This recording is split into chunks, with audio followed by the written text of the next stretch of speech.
distintos y tres perfiles epistemológicamente distintos de la forma del modo de hacer ciencia. El interés técnico, digo, es aquel que está preocupado por el manejo y el control de la naturaleza. Y es propio, dice, de las ciencias naturales, donde la intervención sobre la naturaleza desde el punto de vista de la ciencia y la tecnología es fundamental. El interés práctico, que sería el segundo interés, es aquel interés donde la preocupación está en la comprensión de acciones colectivas, la comprensión de procesos de comunicación.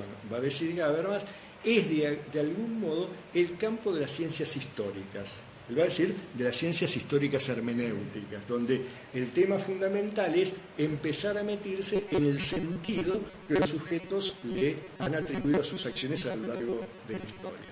Pero dice, hay un tercer campo, que es el campo de lo que él va a denominar las ciencias emancipatorias. Y ahí sí, en este caso de las ciencias emancipatorias, ya aparece este tema que es interesante, porque la ciencia emancipatoria no aparece como oponiéndose a la ciencia hermenéutica, sino como superándola. O sea, diciendo, lo que no llega a ser la ciencia hermenéutica es tener en cuenta todas las restricciones que tienen los sujetos para desarrollar su pensamiento de forma autónoma y racional. Y que estas restricciones que tienen los sujetos para desarrollar su pensamiento de forma autónoma y racional tienen que ver fundamentalmente con mediaciones estructurales y con mediaciones ideológicas. Y que el propósito de la ciencia entonces es conseguir que el sujeto vaya más allá de esas limitaciones. ¿Se entiende? De alguna manera uno puede decir que desde esta preocupación, que parece que ahora es propio de las ciencias sociales críticas, ¿no? La ciencia social se entiende básicamente como una conciencia social crítica. Y la ciencia, más que producir conocimiento, pretende develar la realidad.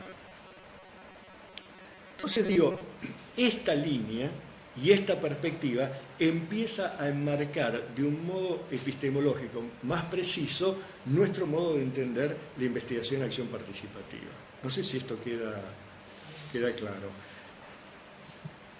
Y el otro campo es el campo de la tradición de la educación popular latinoamericana.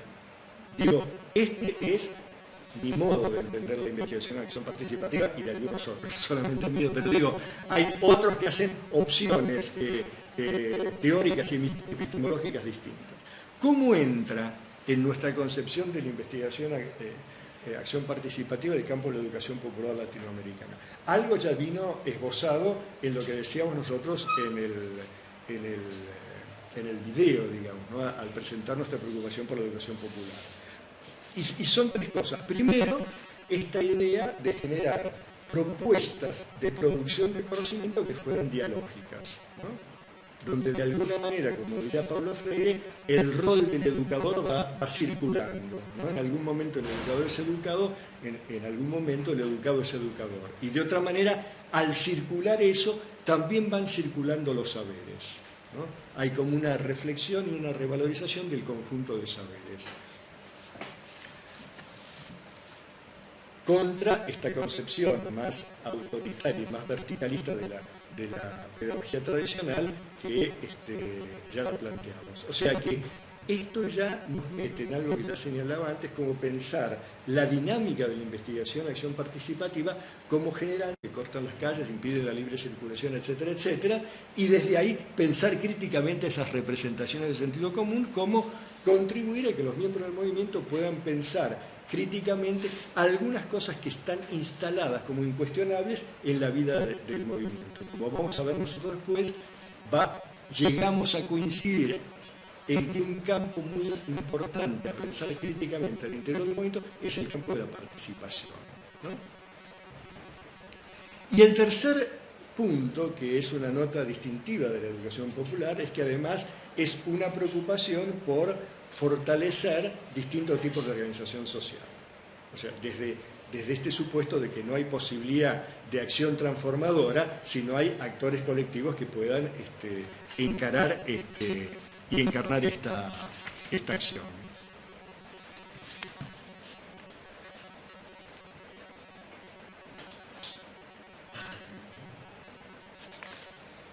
¿Queda más o menos claro? ¿Sí? ¿Mejor así?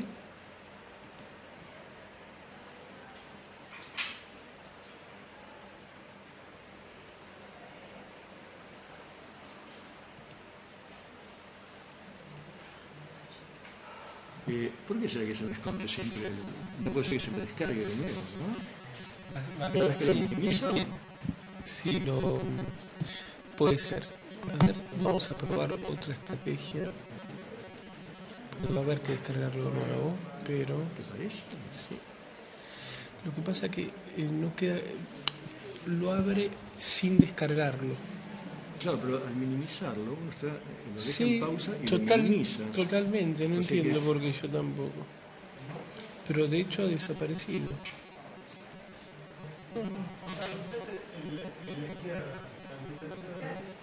¿En cómo? No. De todo esto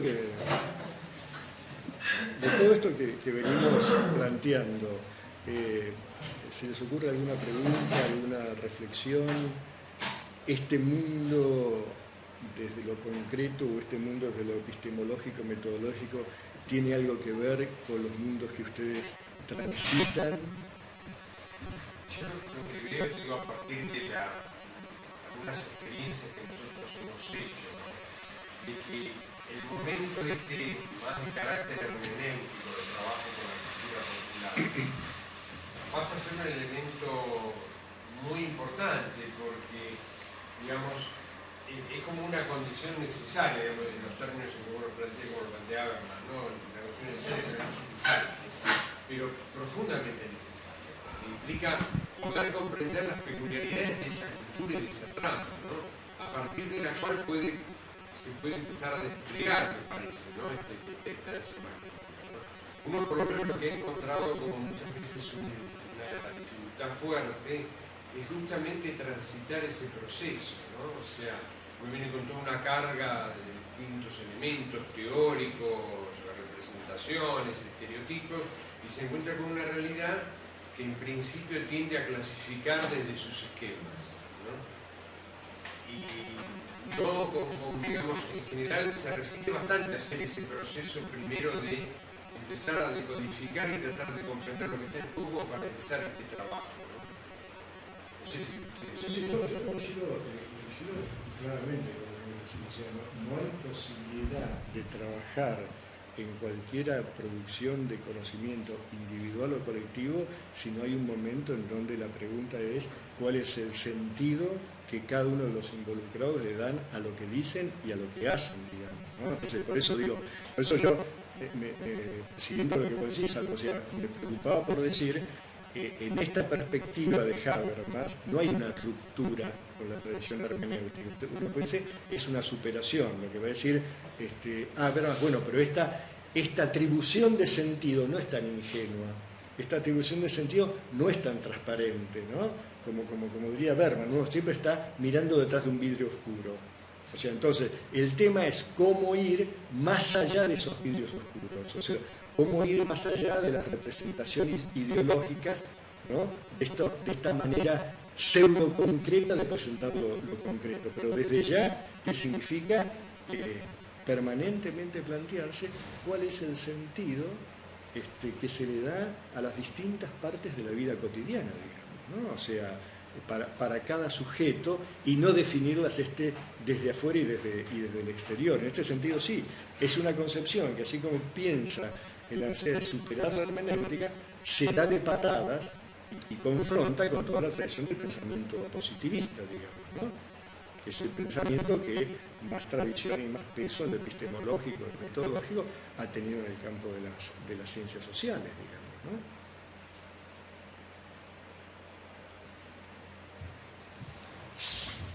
Es una pregunta,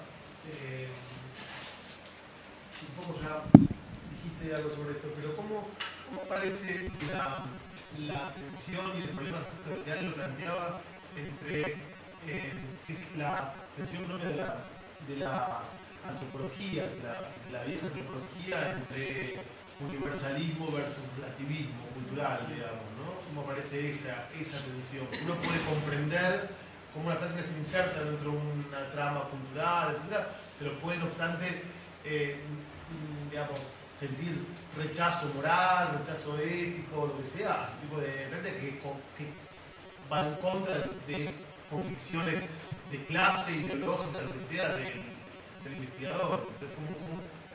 ¿Cómo juega eso? O de código también. ¿Cómo juega eso este tipo de...? Porque uno puede pensar que, digamos, que un tipo de investigación no participativa es más fácil suspender el juicio y que el investigador intente una empresa puramente comprensiva, como lo que hizo Bourgois con los vendedores de crack. Digo, el tipo no se cuestionaba si estaba bien o no vender crack. Bueno, hay todo un cuestionamiento, pero hasta ahí. ¿Qué pasa cuando uno trabaja con los sujetos? Y a ver, me parece que el desafío es que, así como este ejemplo que vos ponés, digamos, se mira el mundo desde una perspectiva, digamos, no tengo bien regular o más, sino una perspectiva determinada. Acá el tema es cómo se da la confrontación de los mundos. O sea, porque no puede haber producción colectiva de conocimiento si esa producción no surge de algún tipo de confrontación de los mundos. Y que además, ese tipo de confrontación de los mundos es algo más que un diálogo, es una negociación mundial, en donde mundos que vienen significados por distintos actores van a tener distinto peso en la construcción del conocimiento.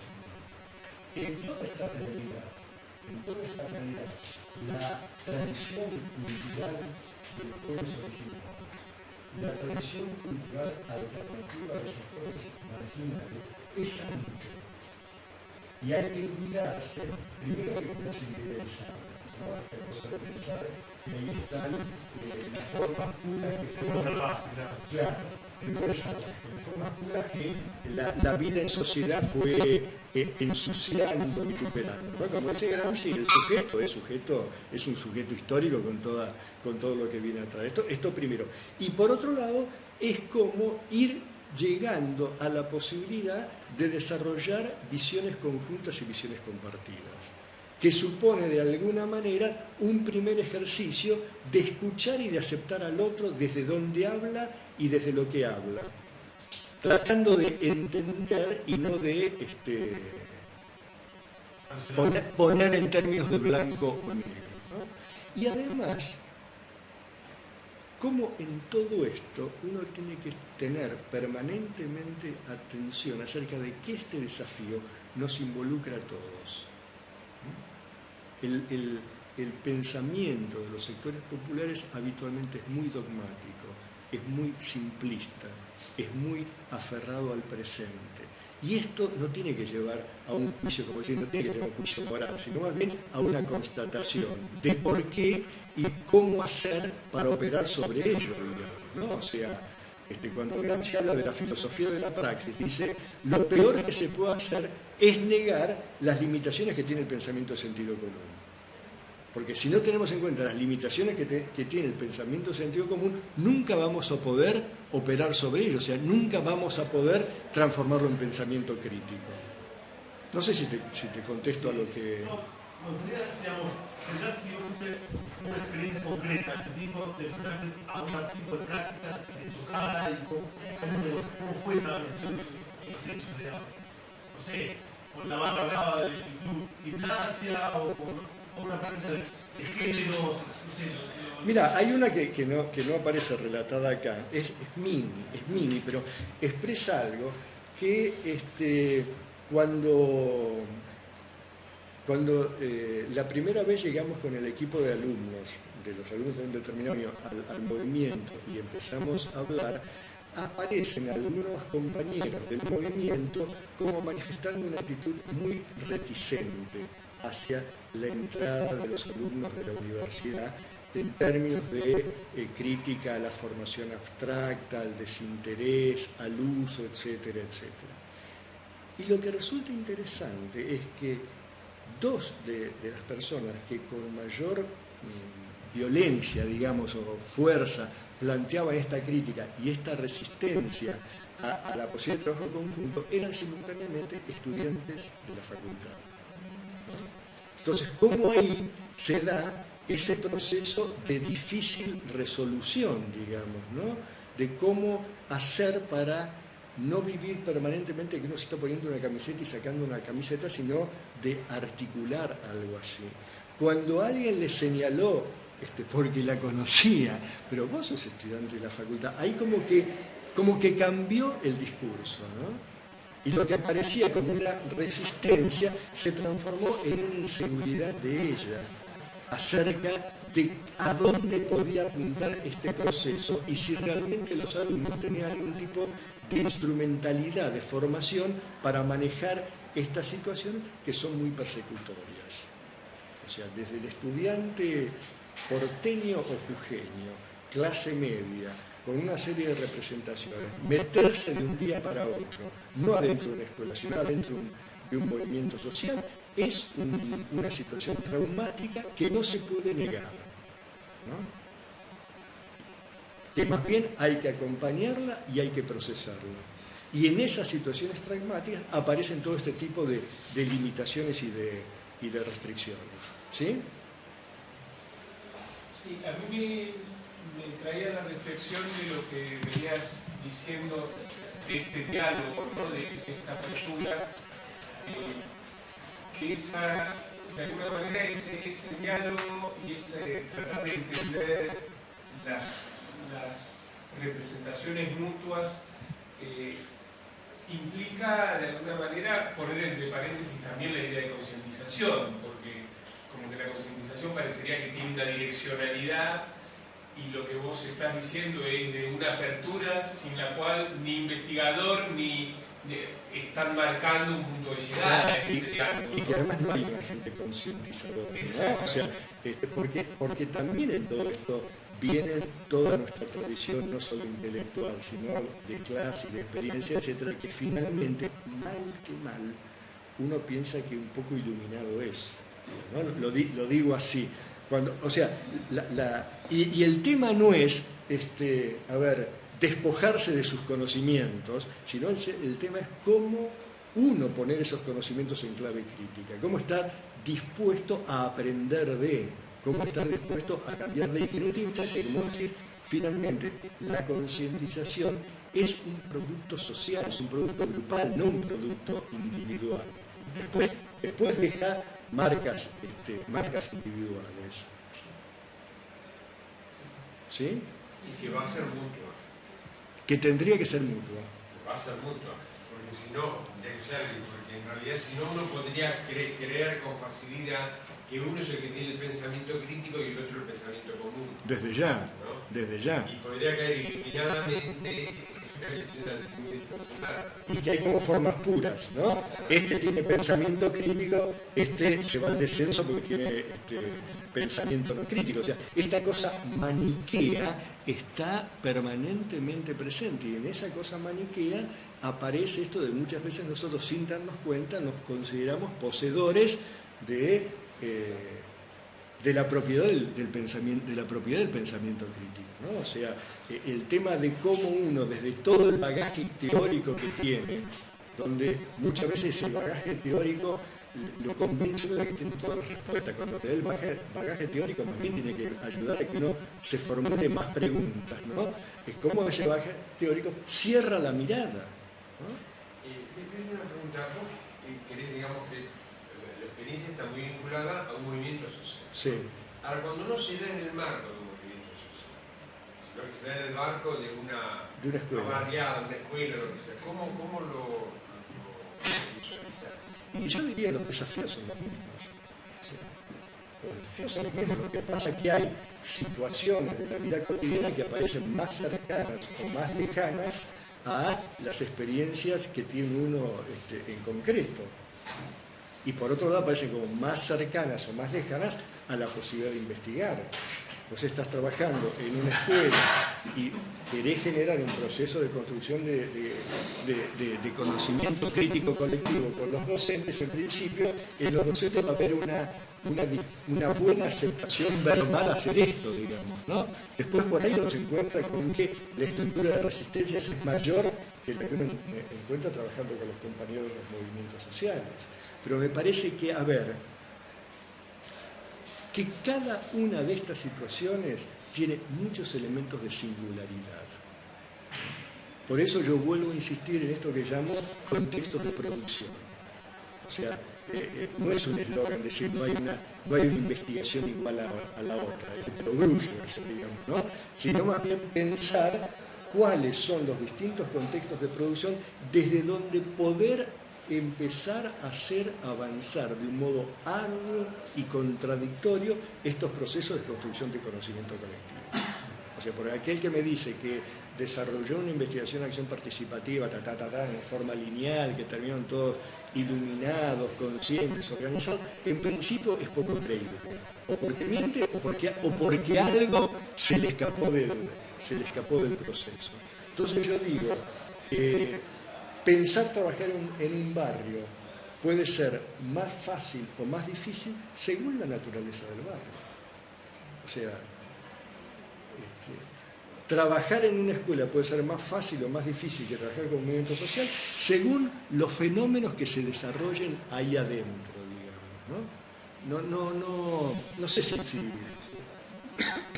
sé qué pensás vos. No digo yo, porque me daba la impresión, digo, que por ahí el trabajar en el marco del movimiento implicaba una dinámica muy particular, digamos, ¿no? Porque, estamos hablando de un grupo que tiene su propia trama desarrollada, con ciertas características, era más bien como una curiosidad, digamos. Pero mirá vos, si yo tuviera que caracterizar la trama desarrollada de este movimiento, te diría es lo caótico. Porque el movimiento tiene para nuestros patrones, ¿no? Un modo vertiginoso, como diría, desastre sociocultural, ¿no? Donde vos estás en una reunión con 5 compañeros concentrados en esto y aparece uno diciendo que hay que ir a defender tal lugar porque han ocupado un terreno donde vienen tres o cuatro compañeros, o donde de repente aparece uno diciendo que se está convocando una movilización. O sea, es todo, a ver, generar un espacio para reflexionar sobre las propias prácticas en estos ámbitos es muy difícil, es muy complejo y es muy esporádico. Y uno no lo puede negar esto. Nosotros, como después van a ver, conseguimos armar un espacio propio adentro del movimiento, que lo bautizamos Taller de Educación Popular y que conseguimos una vez por mes reunirnos 2 horas, un grupo de no más de 20 personas frente a un movimiento que tiene 500 personas, y ahí generar un ámbito de producción colectiva en la línea de la investigación de acción participativa. Y la pregunta que viene es, bueno, este producto, ¿cómo después entra en sintonía, entra en diálogo al conjunto del movimiento? O sea, como que permanentemente uno se tiene que estar haciendo preguntas sobre táctica y estrategia, ¿no? Cómo esto que se va construyendo se puede mantener y se puede ampliar, digamos, ¿no? ¿Te contesto, más o menos? Sí. ¿Seguimos un poco?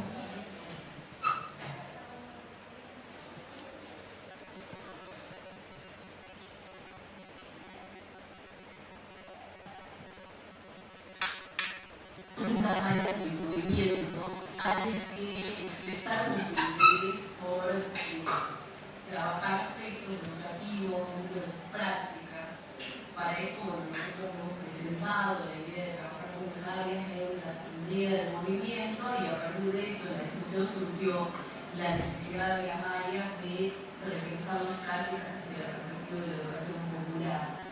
Esto concluyó el trabajo de nosotros como docentes, Esto es otro punto interesante, o sea, porque En principio, la historia con el movimiento se inicia porque hay compañeros del movimiento que se acercan a la universidad para ver si algún tipo de trabajo conjunto podrían hacer o podríamos hacer, y desde ahí empezamos a perfilar esto. Pero también finalmente nosotros al interior del movimiento terminamos trabajando con algunas áreas o con algunos ámbitos que realmente aceptaron esta posibilidad de trabajar en conjunto. Por ejemplo, esta agrupación Avelino Bazán no mostró interés, salvo hasta el momento que presentamos este video que lo fuimos haciendo muy artesanalmente, fue presentado ante todo para discutir en el interior del movimiento. Y entonces ahí los compañeros de la Avenida Bazán, que no habían manifestado interés, manifestaron su crítica porque no aparecían en las imágenes, ¿no? Y desde ahí, de esas cosas, ¿no? Desde dónde se dispara, ¿no?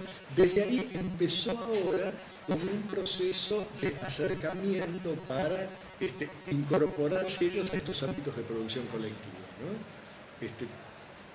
Y no es que nosotros nos hubiéramos planteado que este video tenía que servir como disparador para... No, se dio así y hay que abarajarlo, digamos, ¿no? Unos de miembros del movimiento, interesados en distintas cuestiones feministas, observaciones,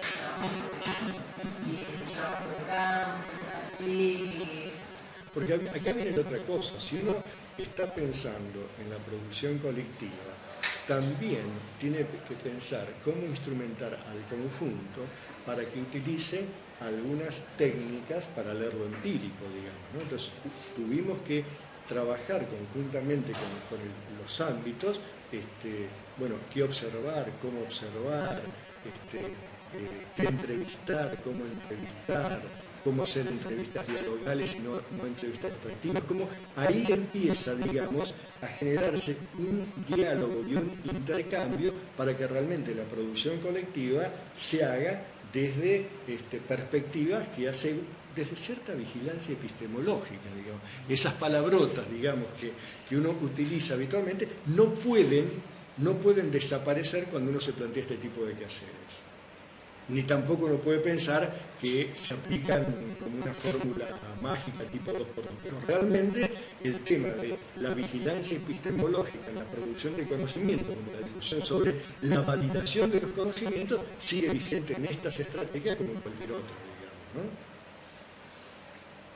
Grupos de trabajo, grupales, todas pensadas en el proyecto de educación popular y con la idea de hacer crecer las propuestas del movimiento en relación a sus prácticas educativas y acercarlas a las prácticas educativas. En ese sentido, entonces, lo que se impulsaba era todo el tiempo cómo generamos mayor empoderamiento de las personas, cómo generamos espacios donde se genere mayor participación y sobre todo cómo generar un espacio donde aquellas personas que no tienen tanta visibilidad en el movimiento o que no les es tan fácil expresarse, se encuentren en espacios más reducidos donde puedan expresar sus ideas y decir sus pareceres. Además, incluir la análisis. Porque acá empieza a aparecer otro elemento que es importante. Constituir ámbitos de producción colectiva significa constituir instancias grupales. Y decir que uno quiere generar instancias grupales de un modo democrático significa reconocer el valor de la voz de todos ellos. Pero eso no significa que de entrada quienes participan en estos ámbitos valoricen su propia voz, ¿no? O sea, no solo por ser convocado el otro va a hablar, o sea, no solo por ser convocado el otro va a participar. Entonces, este también es un desafío y es un proceso en construcción. O sea, armar un ámbito de producción colectiva es un proceso y como todo proceso es contradictorio y tiene marchas y contramarchas. Y una de las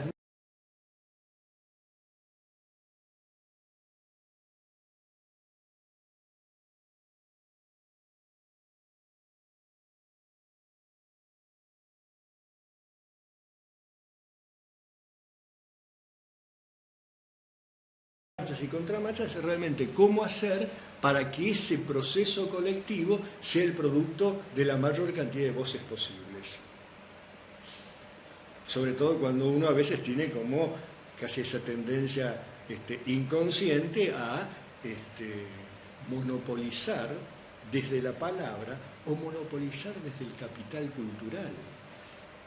O sea, el principal desafío para nosotros, el principal desafío que tuve yo como porteño cuando empecé a dar clases en la Universidad de Jujuy, era cómo entender el sentido de ciertas palabras y de ciertos gestos en ese lugar concreto. Digo, para un docente porteño de la UBA, ir a dar clase a la Facultad de Humanidades de la UNCU y tener que bancarse el silencio de los alumnos es una experiencia muy dura, sobre todo porque ese silencio habla.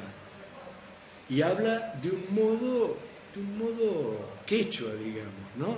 Que es el silencio de pensar, no es el silencio del desinterés. Pero todo este es un largo proceso. Entonces también cuando uno genera estas instancias, tiene que cuidarse de no presionar más allá de lo que ese grupo y esos sujetos pueden dar en un momento determinado para la producción colectiva.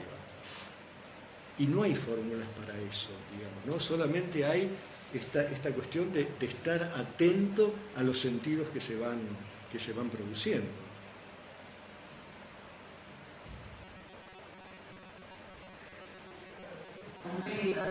Alumnos de espacios distintos, en espacios alternativos, para la educación formal, que uno está acostumbrado a conocer a lo largo de la carrera. Entonces, realmente es un enriquecimiento mutuo muy interesante, ¿no? Un diálogo permanente entre los aspectos que los alumnos sostenían como prejuicios propios respecto de lo que es el movimiento y también lo que el movimiento reconoce como prejuicio de lo que significaba la universidad.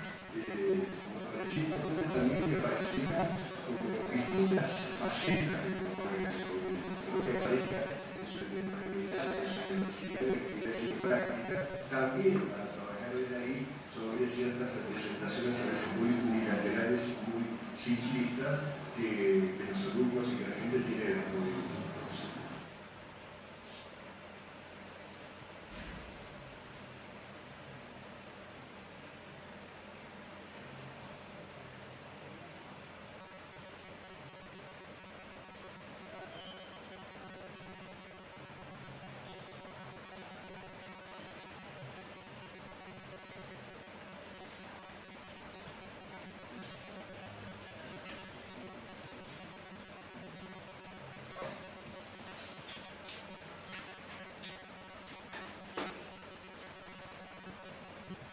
Esa educación popular tiene una serie de postulados que lo han ido planteando. ¿Qué dificultades han encontrado? Han discutido en grupos qué dificultades identifican para poder trabajar desde la perspectiva de la educación popular, no solo en nosotros, sino también concretamente en los espacios en donde ustedes han estado? ¿Qué dificultades concretas han ido encontrando para desarrollar propuestas desde esta perspectiva?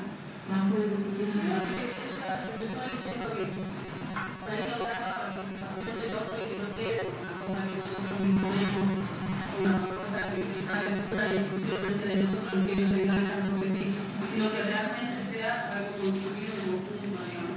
Y bueno, y todo lo que tiene que ver con armar la propuesta en el camino de interés, el tema de los tiempos, las prioridades de cada uno. Ya veníamos hablando desde el principio de la materia, cuáles son las razones por las que uno se acerca a un movimiento, que no necesariamente es imitar, lo que a la hora de hacer una propuesta con alguien más de eso, o sea, con un compromiso militante, no sé, hay que necesita la posición de carne.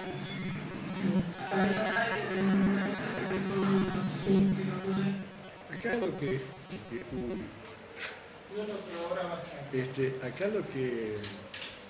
que el alumno señala también es un punto muy importante, que es la heterogeneidad al interior del movimiento. O sea, y ella plantea como dos situaciones muy reales, los que llegan al movimiento desde una necesidad económica, buscando algún tipo de apoyo económico, algún plan social, y aquellos que se acercan desde una preocupación más militante, ¿no?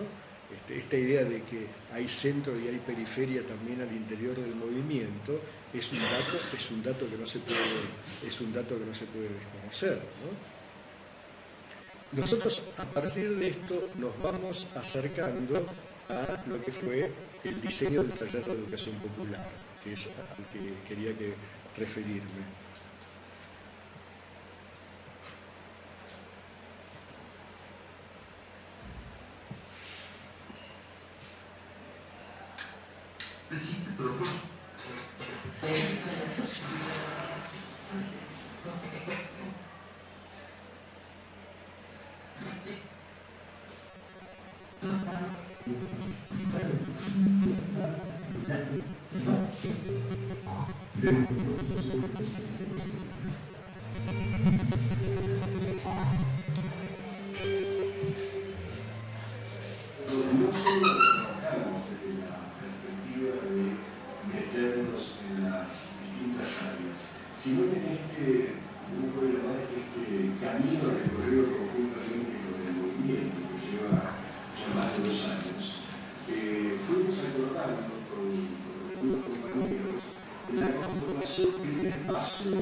Esto tiene que ver con que algunas de las enunciaciones compartidas en los documentos y entre los compañeros del movimiento es que el movimiento hacía educación popular, ¿no?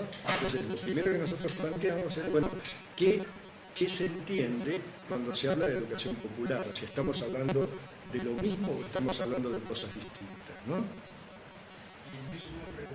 La poesía es un trabajo de práctica que lleva 2 años.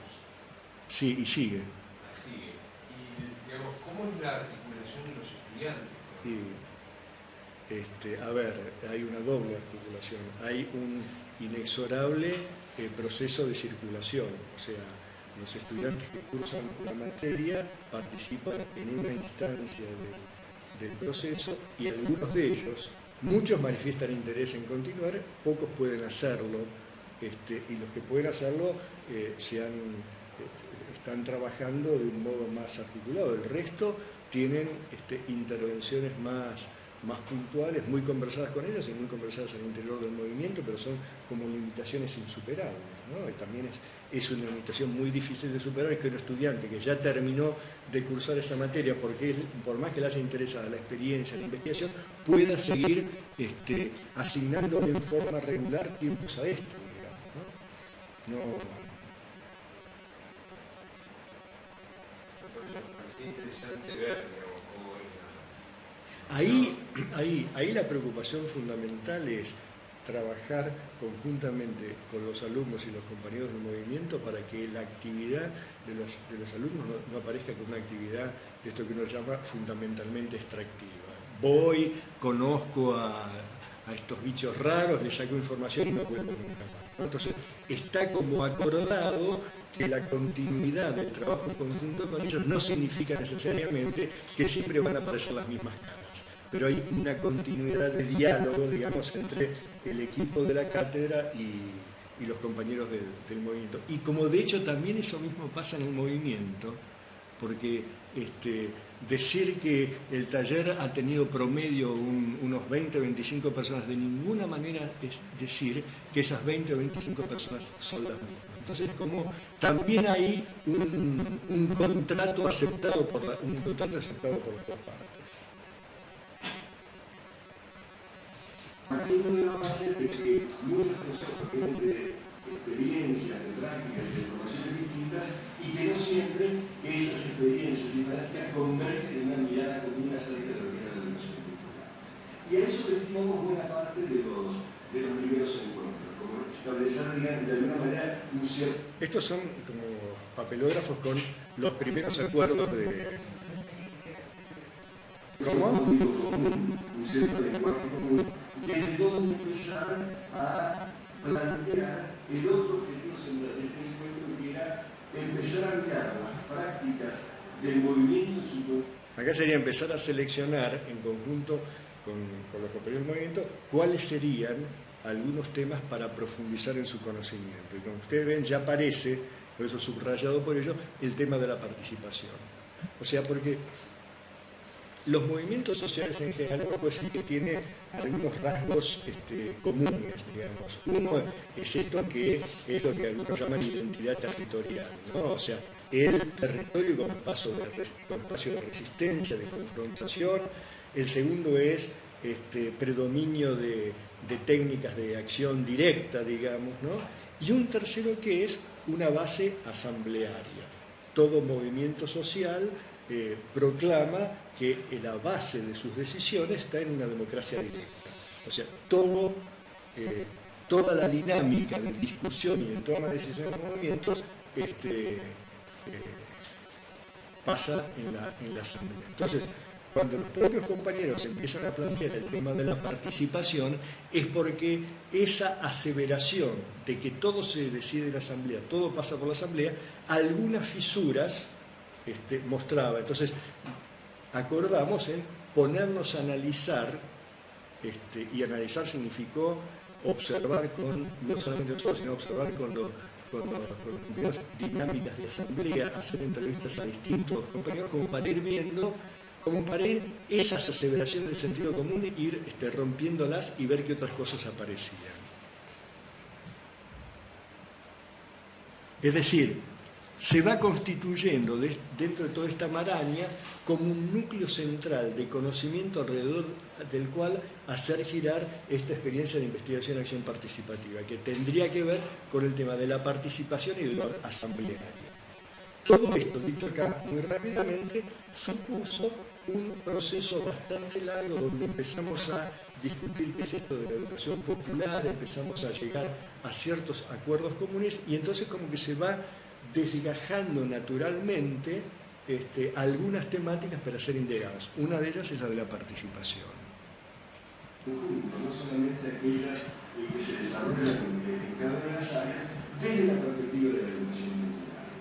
Y ahí surgió una preocupación muy marcada el tema de la participación.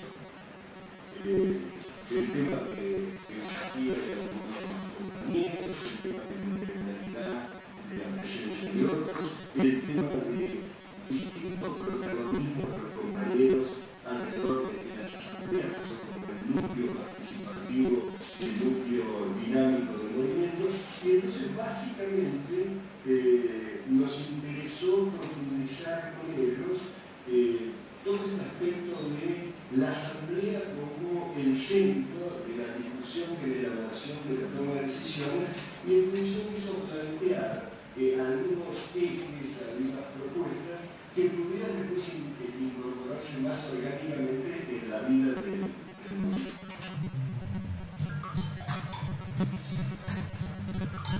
Estos fueron afiches que se fueron construyendo a lo largo del taller y que expresaban acuerdos, digamos, ¿no? Y que quedaban pegados en las paredes del pueblo, cuando después aparecía gente preguntando qué quería decir eso, por qué los compañeros estaban poniendo este tipo de frases.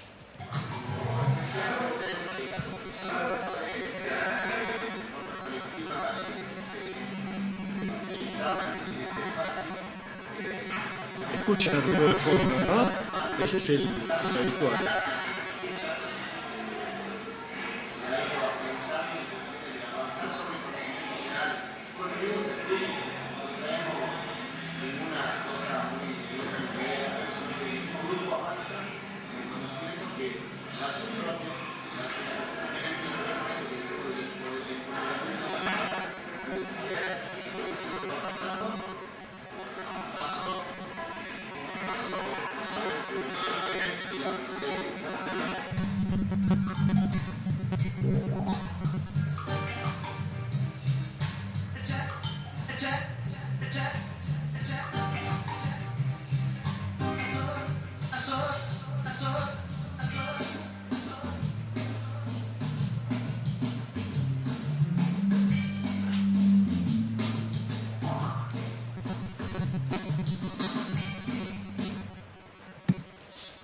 el video llegó hasta acá.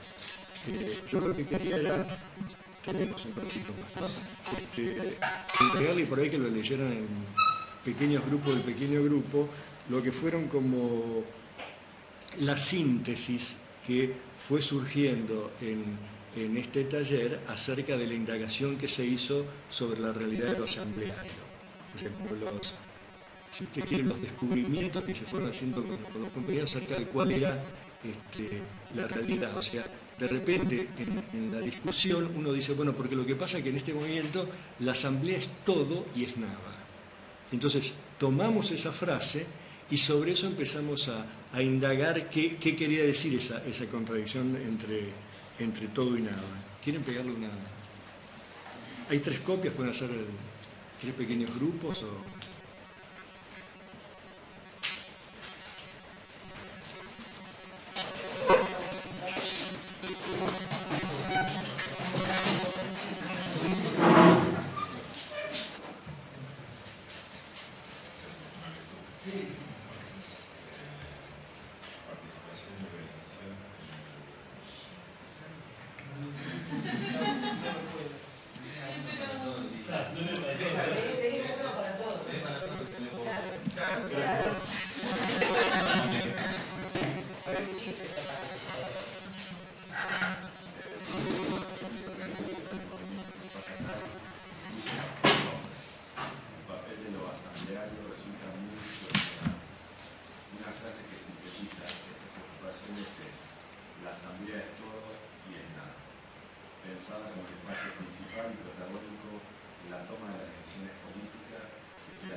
El perro es el perro santillano, ¿no? No obstante, en ella solo habla los que entienden de política y a mucha gente no le interesa la política. Se mezcla la bajada de información con el tratamiento de temas políticos.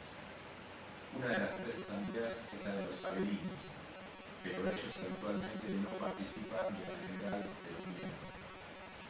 En términos organizativos y operativos, ¿cómo se diferencian y articulan las 3 asambleas? La toma de decisiones. El mecanismo de toma de decisiones parece ser una de las principales debilidades que desnaturaliza el sentido de lo asambleario. Hay decisiones, algunas de ellas centrales, que se toman en otros espacios. Hay decisiones tomadas por la asamblea que son desconocidas. No se respetan los acuerdos, lo que debilita a la propia asamblea. Hay un círculo reducido de miembros que influye en la toma de las decisiones, más allá de lo establecido por la asamblea. Se identifican dificultades para hacer el seguimiento o evaluación de la puesta en práctica de las decisiones tomadas en asamblea. Solo en pocas oportunidades se retoma en las siguientes asambleas una evaluación de las actividades realizadas. El lugar de la coordinación. No están claros sus atributos. Moderador, conductor, y no todos aprueban la existencia de ese rol. Tampoco parecen claros los mecanismos para elegir coordinador o para rotar el rol. Parecería que en algunos existe temor a que el coordinador acumule poder, dentro de una concepción en la que la existencia de cualquier forma organizativa es percibida como una amenaza a la horizontalidad y la democracia directa. La dinámica. No está mínimamente formalizada la dinámica. En algunos casos es caótica. Parecería que se asimila la organización a burocratización. Por ejemplo, no hay temario previo, lectura del acta de la asamblea anterior para reforzar lo procesual de la dinámica, tampoco se establecen momentos de trabajo en pequeños grupos, en ellos más gente se animaría a hablar. En la práctica no se mantiene la horizontalidad, no todos hablan, no todos son escuchados, no todos se mantienen interesados. No se estimula o promueve la discusión y la incorporación de los que aparecen silenciosos o desinteresados. Predomina el desinterés en muchos de los asistentes. En las asambleas, cuando se presentaba algún problema entre los miembros, se decía que se debía a la falta de comunicación. y hoy pude ver que los problemas no tienen que ver solo con la comunicación, sino también con la falta de compromiso. A partir de las indagaciones que se llevan sobre las propias asambleas, ¿no? Ahora viene esta parte de, bueno, para adelante. Los desafíos del taller de educación popular. Teniendo en cuenta el trayecto recorrido, podemos afirmar que el taller tiene un espacio propio dentro del movimiento Tupac Katari. No obstante, bueno es pensar con más detalle la índole del mismo. Se ha constituido en un lugar de reflexión sobre las prácticas. Presenta altibajos en el número de participantes. Existe una regularidad de reuniones, aunque no de producción, que se expresa en una dificultad para establecer prioridades temáticas y abordarlas sustantivamente. Desde el taller se plantearon estrategias para trabajar algunas problemáticas asamblearias. Las mismas se llegaron a experimentar, pero no se las pudo incorporar a la dinámica habitual de las asambleas. Todo esto nos lleva a plantearnos algunas preocupaciones y pensamos que el taller podría cumplir algún papel activo en la búsqueda de alternativas superadoras a las situaciones críticas presentadas. Que no sea solo lugar de catarsis, que se pueda pasar de la protesta a la propuesta, que no sea una isla dentro del movimiento Tupac Katari. ¿Tiene una dinámica diferente a la de otros ámbitos del movimiento Tupac Katari, lo que puede darle una condición relativamente excéntrica? Lo que se discute y elabora tiene resonancia orgánica dentro del movimiento Tupac Katari, que puede organizar de un modo regular y productivo un programa de acción. En última instancia, parece que centralmente el desafío que se enfrenta es cómo puede el taller elaborar propuestas de formación y acción con contenido político para el movimiento Tupac Katari, institucionalizar una presencia activa dentro del movimiento Tupac Katari, ampliar la participación a otros integrantes del movimiento Tupac Katari.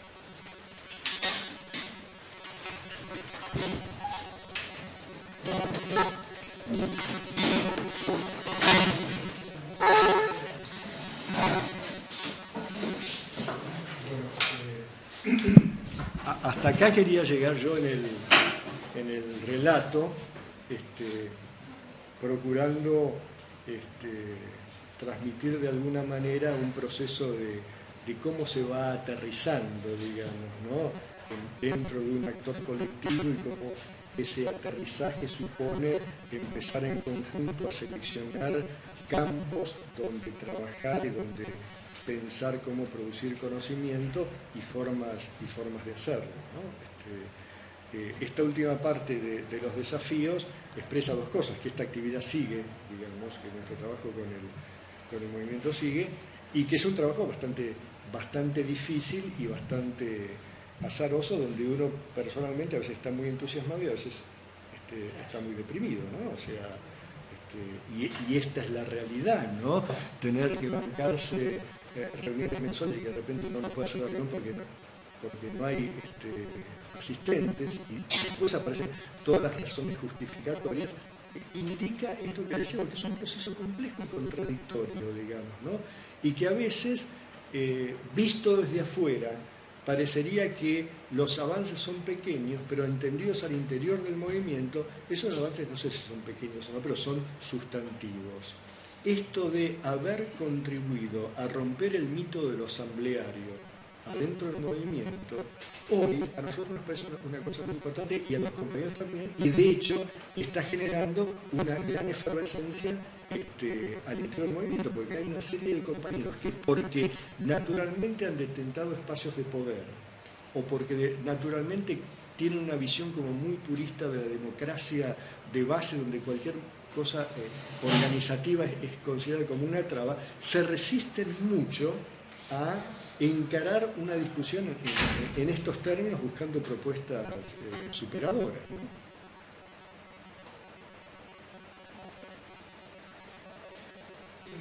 A nosotros nos interesaba una de las preguntas que teníamos como implícita en estos encuentros que estamos haciendo, es cómo articular estas experiencias con otra cultura, que es la universitaria y la académica tradicional, digamos, ¿no? Este tipo de trabajos, en la experiencia que hicieron ustedes, dio lugar a algún tipo de formalización de determinado tipo de conocimiento, da lugar a algún tipo de formulación de proyecto, validan este tipo de procesos en el marco de lo que es el sistema de investigación más clásico. Digo, son como tensiones que aparecen frecuentemente, queríamos... Pavada de preguntas. Bueno. O sea, claro, a ver, esta experiencia que estamos haciendo nosotros en cuanto a su forma y su metodología, hoy sigue siendo relativamente inédita dentro de la universidad. Y nosotros también estamos tratando de hacerla conocer. En principio, la universidad, y no es exclusiva de lo de Jujuy, tiene una cierta tradición de trabajo con el medio, con la comunidad, desde la idea de extensión. Pero esta idea de extensión tradicional es donde se baja a, digamos, ¿no? La idea de trabajo con ámbitos grupales o institucionales tiene algún, ahora ya hablo de la facultad, tiene algún grado de desarrollo en términos de acuerdos con instituciones educativas, ¿no? Acuerdos con profesorados, una resistencia muy grande del gobierno, de quienes son los responsables del área de educación del gobierno de Jujuy para establecer algún tipo de vinculación con la universidad, por razones que son más irracionales que racionales. Pero esta idea de ir formalizando acuerdos que permitan, porque regularmente algunos de estos encuentros del taller lo hacemos en la facultad, no lo hacemos en el galpón, casualmente para esto de ir generando también ahí una expresión física de articulación y de presencia, digamos. No es solo que la universidad baja a, sino que también ciertos sectores sociales se incorporan para producir. Pero te diría, todavía esto como una forma distinta de encarar la vinculación de la universidad con el medio está en estado embrionario. Hay gente, hay grupos que están interesados en desarrollar alguna propuesta así y otros que no la cierran todavía. Ampliando un poco mi pregunta, porque de hecho, como interés desde el punto de vista de la investigación académica más clásica, hay algo de producir un conocimiento que sea sistematizado, organizado, público, publicable. ¿Vos crees que, porque de hecho estas actividades que vos, esta propuesta que vos nos traes, tienen mucho justamente relegable, como vos decías, del lugar de la educación popular y podríamos estar desarrollando como acciones dentro de formación o de capacitación genéricamente, ¿no? Pero la idea, la preocupación por producir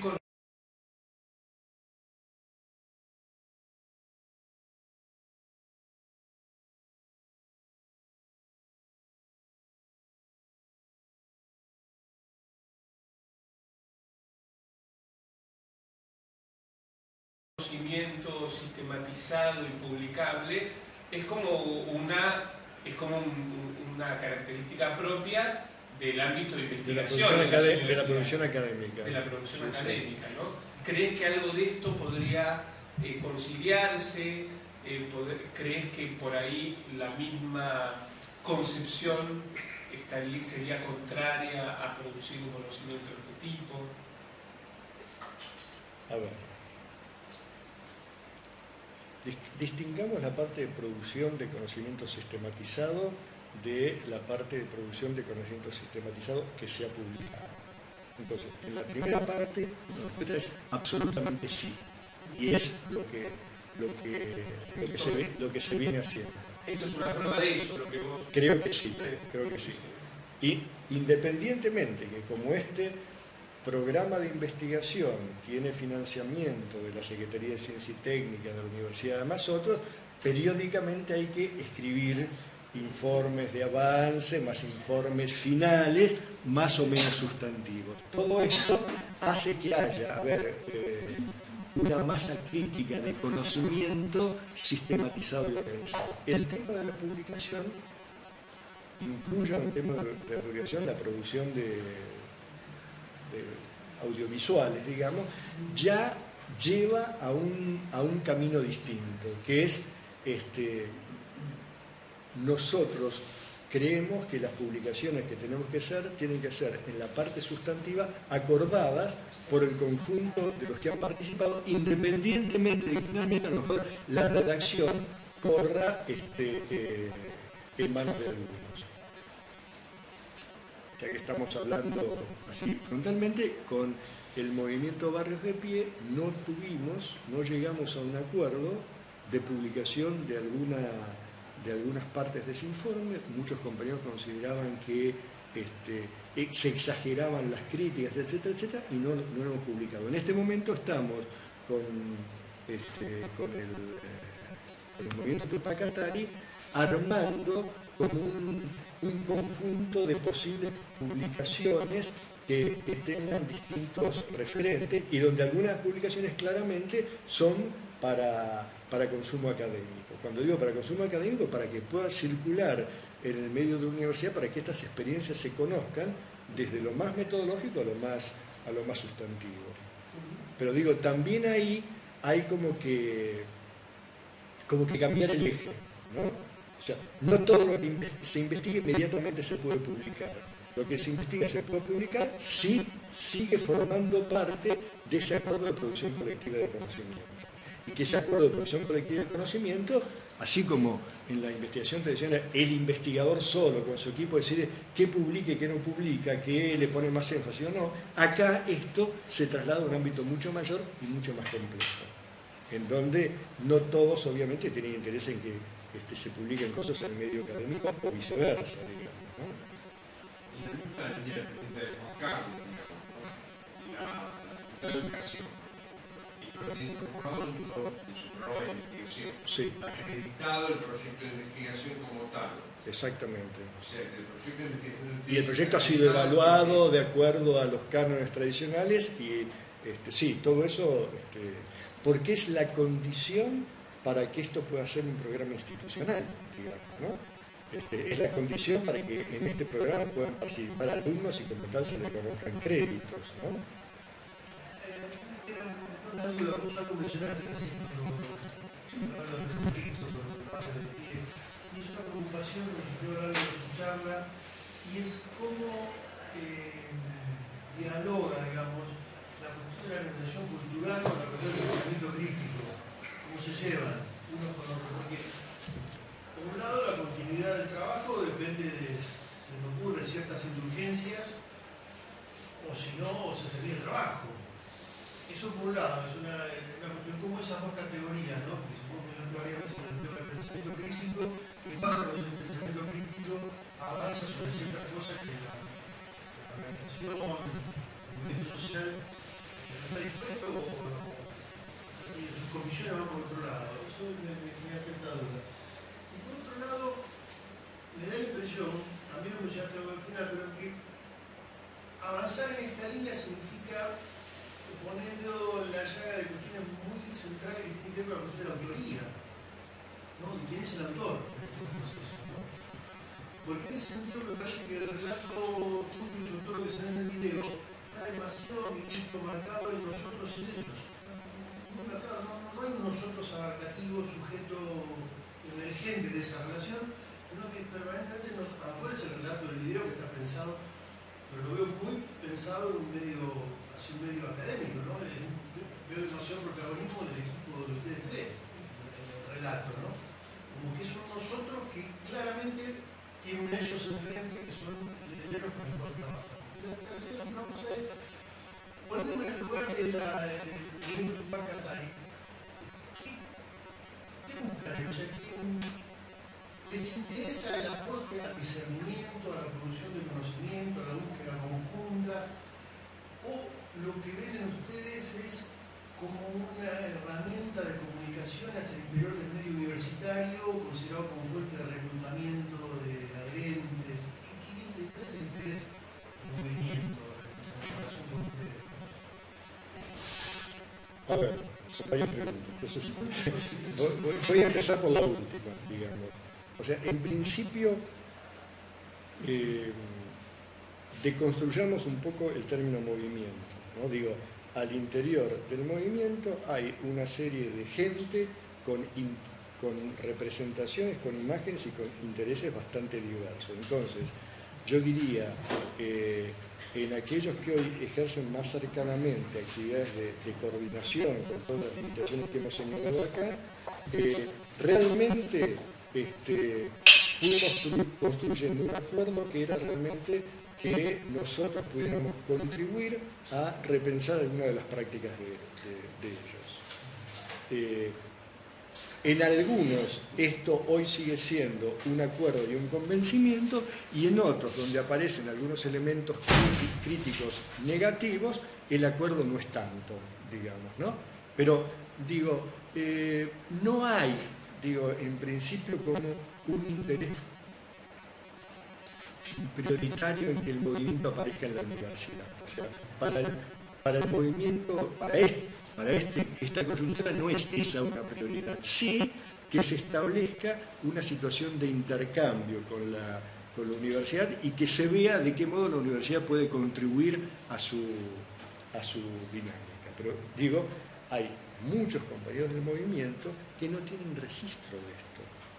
O sea, que no han participado en ninguna de estas instancias.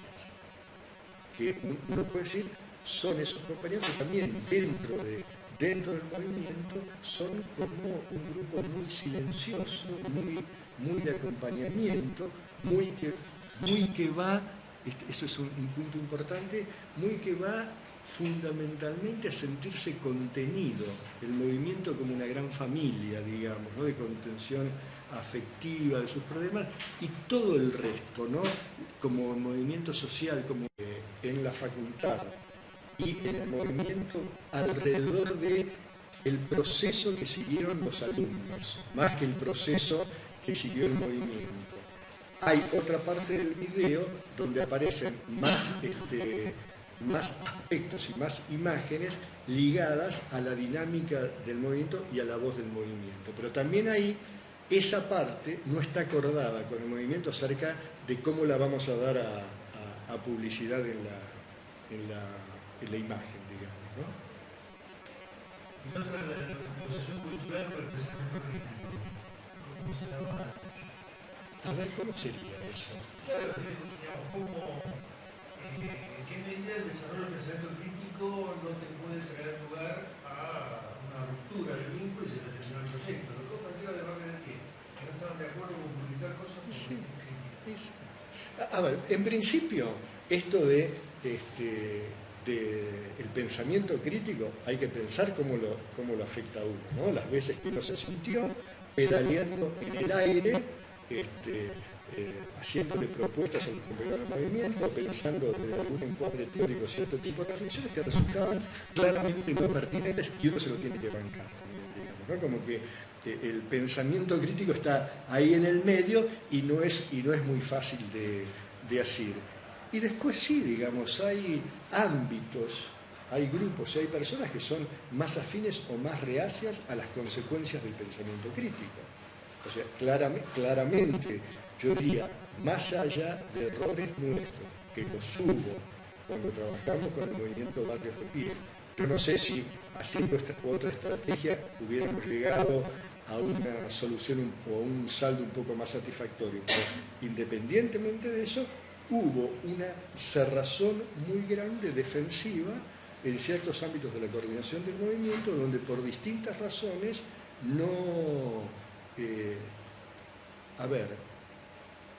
buscaban la crítica pero no la aceptaban. Digo, siéntanse libres, ármennos, y era cierto, siéntanse libres, abren los grupos, discutamos, compartamos esto, pero cuando de ahí surgía una visión muy crítica, esto o estaba mal planteado Me acuerdo una vez en una reunión de coordinación donde hablábamos con otros compañeros de ciertas cuestiones que tenían que ver con el manejo de los recursos del movimiento y ya como si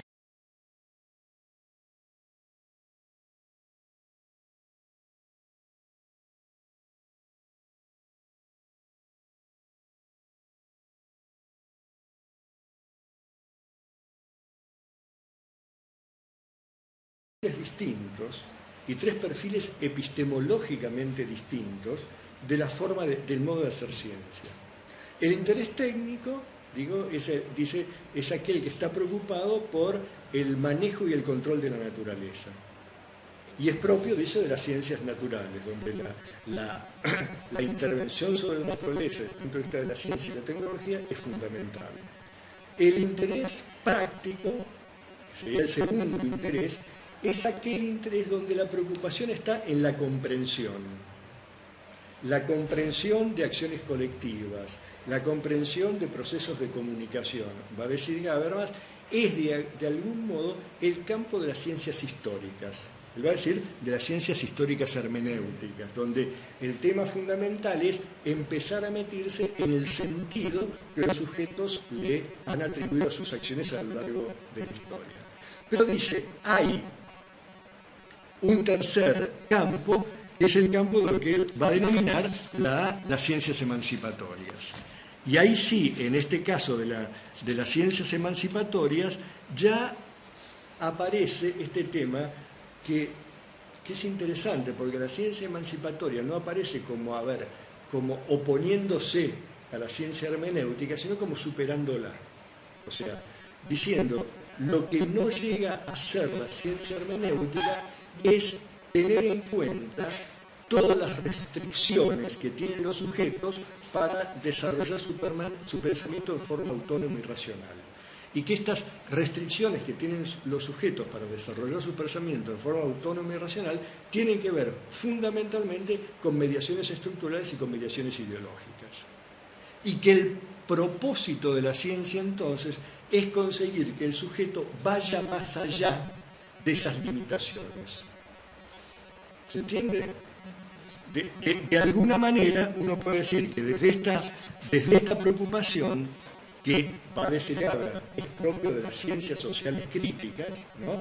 De la hermenéutica, se da de patadas y confronta con toda la tradición del pensamiento positivista, digamos, ¿no? Es el pensamiento que más tradición y más peso en lo epistemológico y metodológico ha tenido en el campo de las ciencias sociales, digamos, ¿no?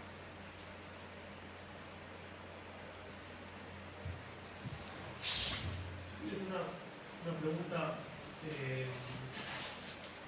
un poco ya dijiste algo sobre esto, pero ¿cómo parece la tensión y el problema que alguien lo planteaba entre que es la tensión de la antropología, de la vieja antropología entre universalismo versus relativismo cultural, digamos, ¿no? ¿Cómo aparece esa tensión? Uno puede comprender cómo la práctica se inserta dentro de una trama cultural, etc., pero puede, no obstante, digamos, sentir rechazo moral, rechazo ético, lo que sea, ese tipo de práctica que va en contra de convicciones de clase, ideológica, lo que sea, del investigador.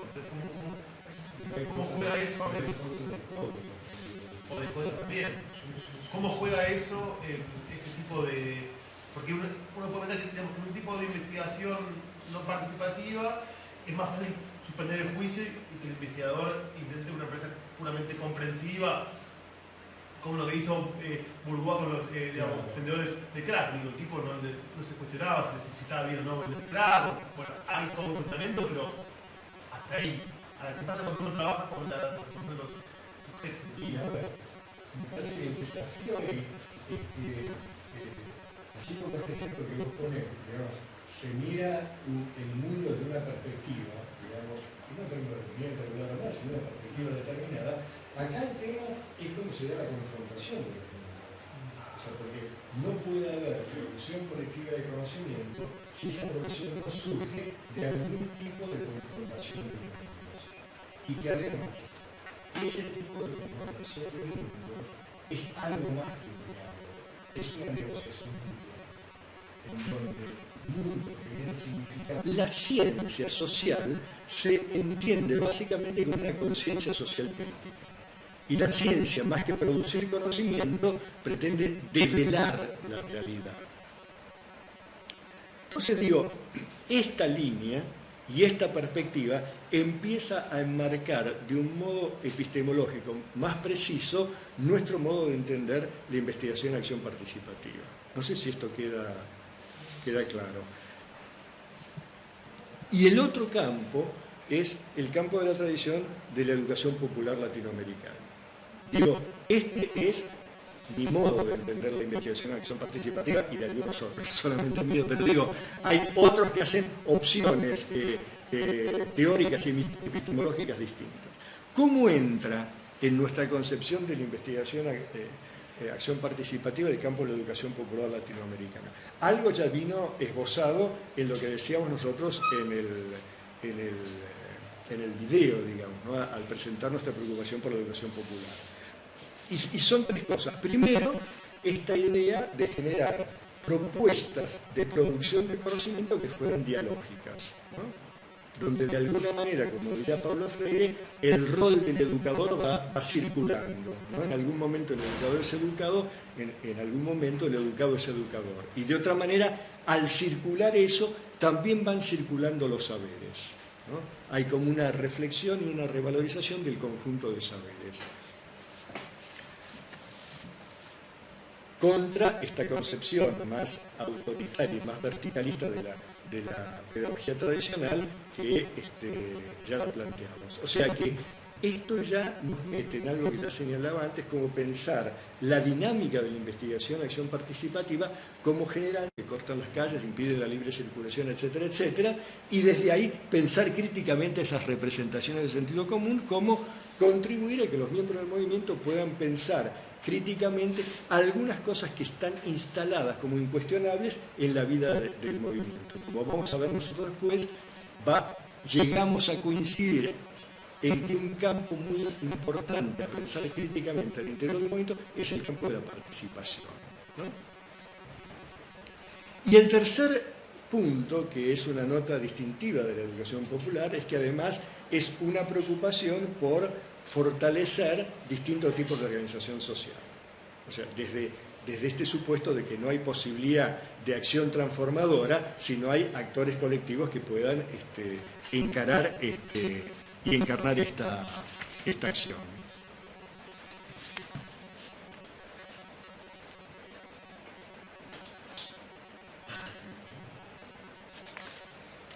¿Queda más o menos claro? ¿Sí? ¿Mejor así?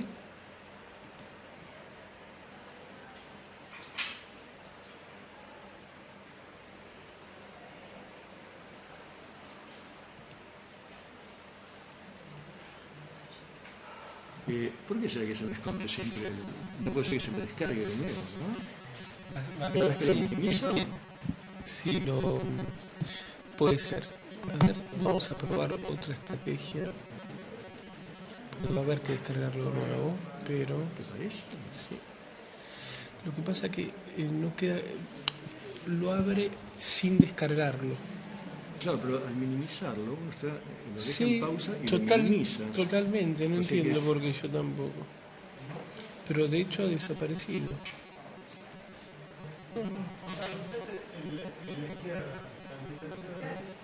¿En cómo?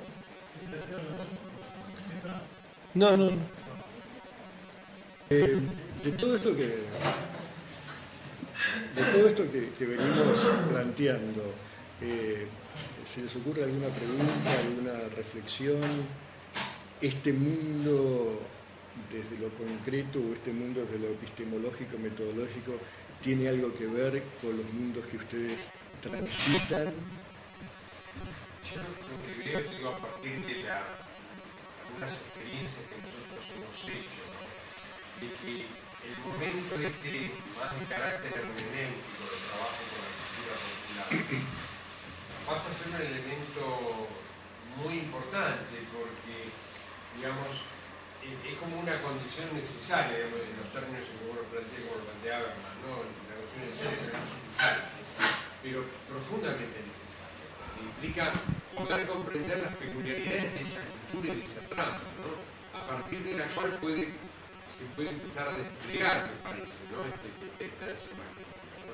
Uno, por lo menos, lo que he encontrado como muchas veces una dificultad fuerte es justamente transitar ese proceso, ¿no? O sea, uno viene con toda una carga de distintos elementos teóricos, representaciones, estereotipos, y se encuentra con una realidad que en principio tiende a clasificar desde sus esquemas, ¿no? Y yo, digamos, en general se resiste bastante a hacer ese proceso primero de empezar a decodificar y tratar de comprender lo que está en juego para empezar este trabajo, ¿no? No sé si ustedes... Claramente, no hay posibilidad de trabajar en cualquier producción de conocimiento individual o colectivo si no hay un momento en donde la pregunta es cuál es el sentido que cada uno de los involucrados le dan a lo que dicen y a lo que hacen, digamos, ¿no? Entonces, por eso yo, siguiendo lo que vos decís, o sea, me preocupaba por decir en esta perspectiva de Habermas no hay una ruptura con la tradición hermenéutica. Uno puede decir, es una superación, lo que va a decir, bueno, pero esta atribución de sentido no es tan ingenua, esta atribución de sentido no es tan transparente, ¿no? Como diría Berman, uno siempre está mirando detrás de un vidrio oscuro. O sea, entonces, el tema es cómo ir más allá de esos vidrios oscuros, o sea, cómo ir más allá de las representaciones ideológicas, ¿no? De esta manera pseudo concreta de presentar lo concreto, pero desde ya, ¿qué significa? Permanentemente plantearse cuál es el sentido que se le da a las distintas partes de la vida cotidiana, digamos, ¿no? O sea, para cada sujeto y no definirlas desde afuera y desde el exterior. En este sentido, sí, es una concepción que así como piensa el Mercedes